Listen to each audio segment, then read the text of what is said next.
I never believed a single image could upend someone's life until I saw the one that landed in Janet Porter's inbox. A baby's face, half in shadow, eyes wide open as if he already knew the world had secrets to tell him. If you've ever believed that fate has a habit of finding people at the exact wrong, or maybe the exact right, moment, then you'll understand why you should like this story and subscribe for more. Because what I'm about to tell you isn't just about a photograph. It's about the chain reaction that followed, the kind you can't stop once it begins. Rachel Taylor didn't know the photo had traveled farther than her small social media feed. It had been an ordinary Tuesday night in her cramped apartment, the kind where the kitchen sink and the living room couch were less than 3 steps apart. Lucas, her 6-month-old, had finally drifted into a milk-drunk slumber, his head tilted back in her lap, one hand still clutching the bottle. The winter light from the street lamp outside spilled in through the blinds, casting a sliver of gold across his tiny cheek. Rachel had taken the picture without thinking, posted it with the caption, "Finally at peace." It wasn't a performance, not for her. It was a sigh, an exhausted mother's small tribute to a moment of calm in a storm she was barely holding together. By morning, the likes and comments from friends and cousins had already been buried under a handful of shares from people she didn't know. Not that she had time to check. The rent was due next week, her fridge was running on condiments and expired yogurt, and she had yet another job interview that afternoon, the 4th this month. She bundled Lucas into his second-hand stroller, the one that pulled slightly to the left, and tried not to think about how the manager at the cafe she'd been eyeing for weeks had looked at her yesterday when she asked if they allowed flexible hours. 2 floors above, in an office that smelled faintly of expensive coffee and printer toner, Janet Porter was scrolling through the morning's emails when her assistant forwarded one marked, "Possible media story, personal." Normally, Janet would have ignored anything with that subject line. She was the CEO of Horizon Solutions, not a gossip blogger, but the message had come from a trusted friend in PR. The subject inside was stranger still. "Do you know this child?" There it was, embedded in the email, a digital copy of the photo Rachel had taken the night before. Janet froze.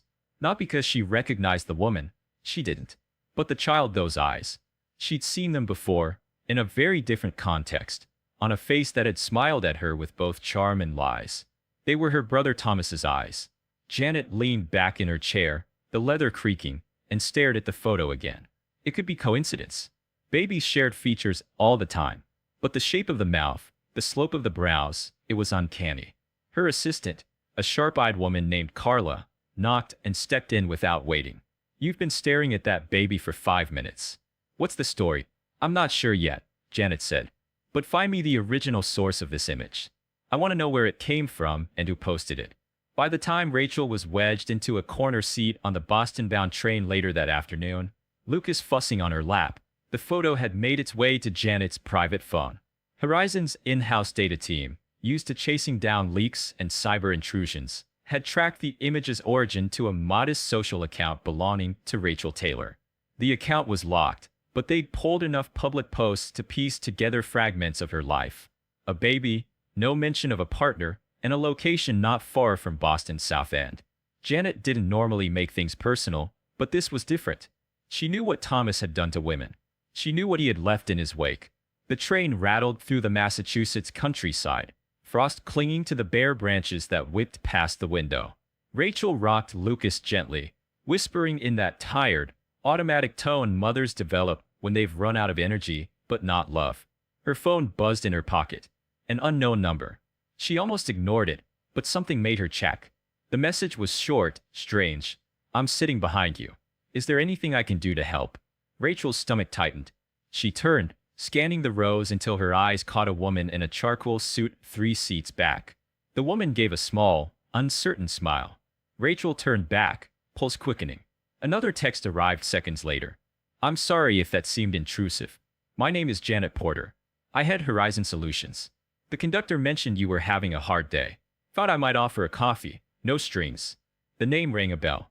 Rachel remembered reading about Horizon in a business magazine at the library. A powerhouse tech firm, with a CEO who'd built it from nothing after dropping out of college. She'd also read about Janet's advocacy for working parents. But that was magazine fluff. Real life didn't work that way.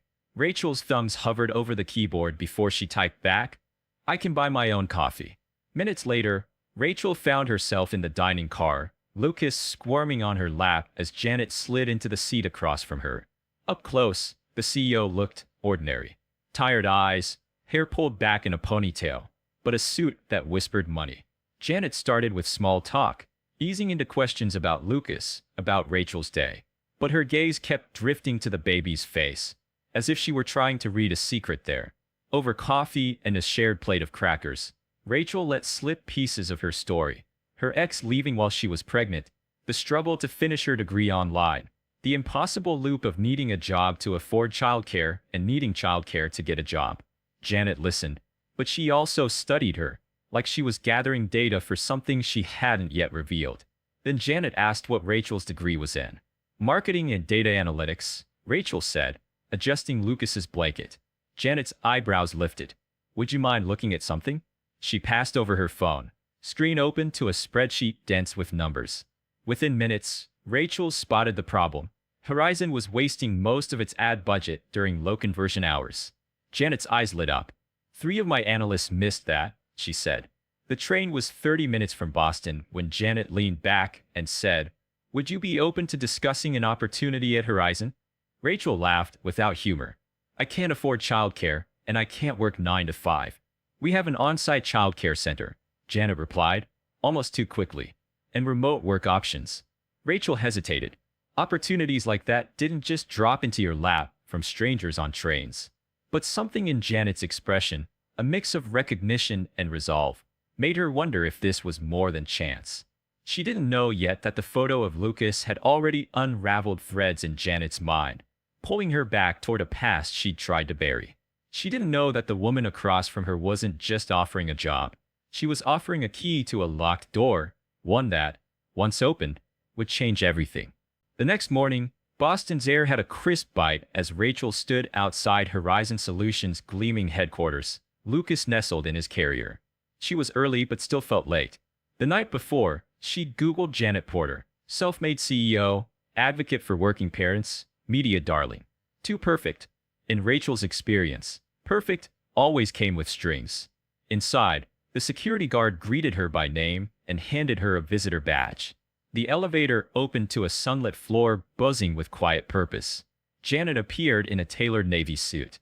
You made it, she said warmly, leading Rachel past teams at whiteboards and glass-walled conference rooms. Janet seemed to know everyone, asking about families and projects with disarming ease. Then came the showstopper, a bright, glass-walled child care center. The treehouse, Janet said. On site. Free.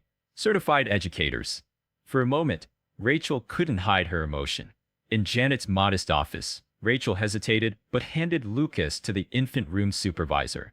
Alone, she detailed her marketing analytics background, her skills in SQL, Python, Tableau.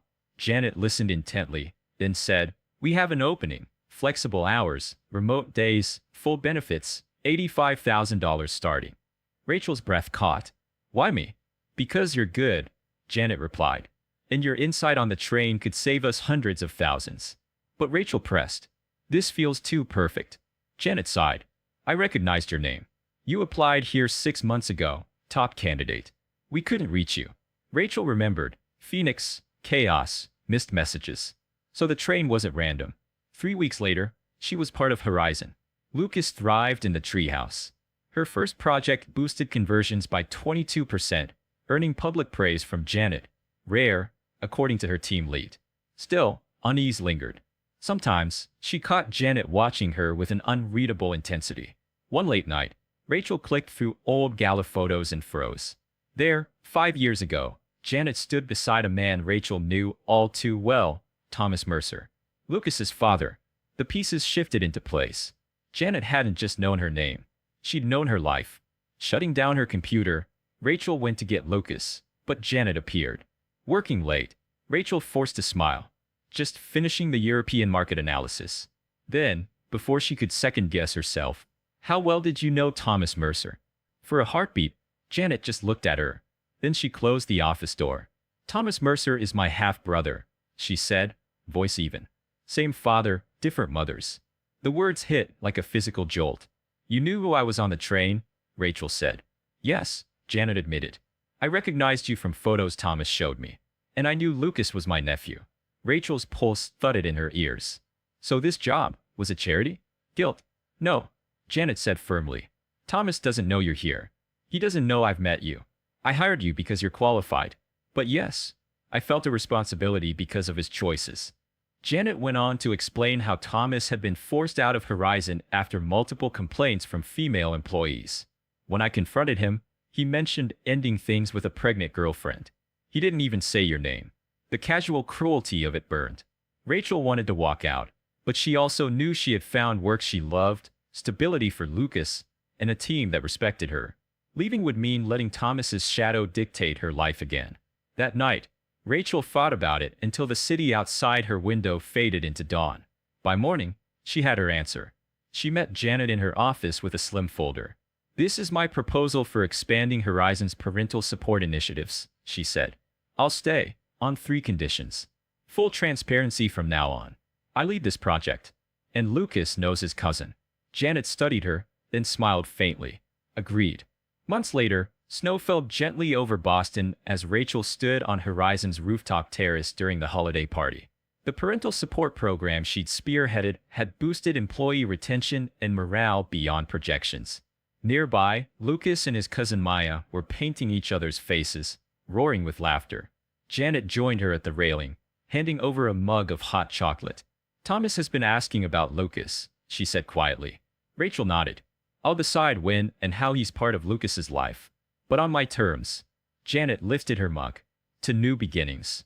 Rachel clinked hers against it, watching Lucas wobble toward her in butterfly face paint, pride lighting his little face.